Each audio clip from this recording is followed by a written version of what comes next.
Turning now to your community focus, as we told you last week, the latest jobs report shows a surprising boost in hiring in the U.S. And here to talk with us about that and what we're seeing in terms of jobs locally is Matt Weldon, the director of the Rhode Island Department of Labor and Training. Matt, thanks so much for being here. Well, thanks for having me back. So last week we were reporting on that latest jobs report that sort of gives us a snapshot across the country.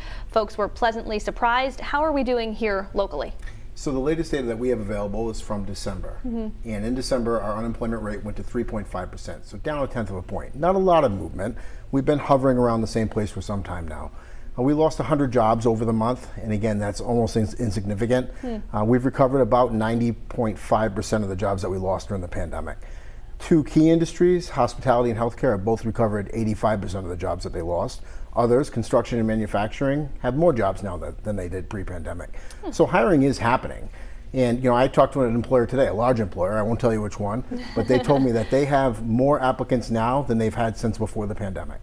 So that's a good thing. It's a good sign that the labor market is still performing fairly well in Rhode Island. And sort of digging deeper into this, what exactly are these reports used for? What are you tracking and what kind of impact does it have? So we have a labor market information division, which is like a state version of the Federal Bureau of Labor Statistics.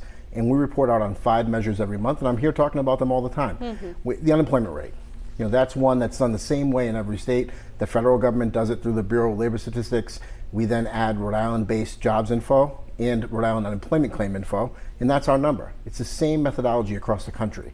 We can compare it to previous months or months at any time in previous in history, and we can see how we're doing at any given point. We also track Rhode Island-based jobs, Rhode Island's labor force participation, the number of employed Rhode Islanders, and the number of unemployed Rhode Islanders. All it tells us is how the economy generally is performing when it comes to the labor market. We know it's been a very hot job market for some time. It continues to be.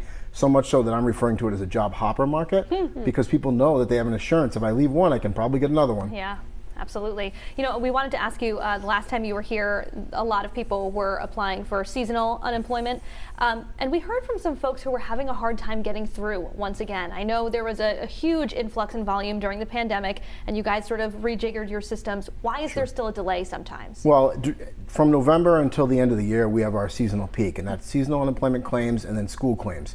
We got very, very busy. And because of the anti-fraud measures we put into place, it was a little harder for some people to prove who they were, prove their identity, and which we have to have those systems in place to protect the system. At the same time, I need to do a better job of serving people. So immediately in January, when I realized we weren't doing it quickly enough, we put up a help form, which allowed people, instead of trying to call all day long and every day, ask for help.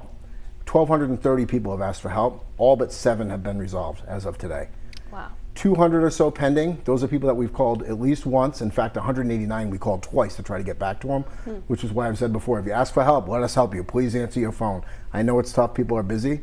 The point of all this is it's going to get better. We see the issue. We're working really hard to resolve it. And just quickly before we let you go, you mentioned fraud again. Obviously that exploded during the pandemic. What's the latest on that? That's right. In fact, the latest numbers that we reported were to the Auditor General's office, and they were lower than the 6 months previously. That's because we're accounting for these claims all the time. So fraud is not happening like it did at one time. We have a lot of tools in place. What I can't do is allow those tools to prevent claimants from getting access. It's a really hard job. I'm happy to have it. I'm looking forward to the next 4 years, hopefully, of doing it well and getting better every month. All right, Rhode Island DLT Director Matt Weldon, thanks as always for your time. Thank you. And looking ahead to tomorrow, when former Cranston Mayor Steve Laffey will be joining us live via Zoom to talk about his presidential run. That's coming up right here in your Community Focus.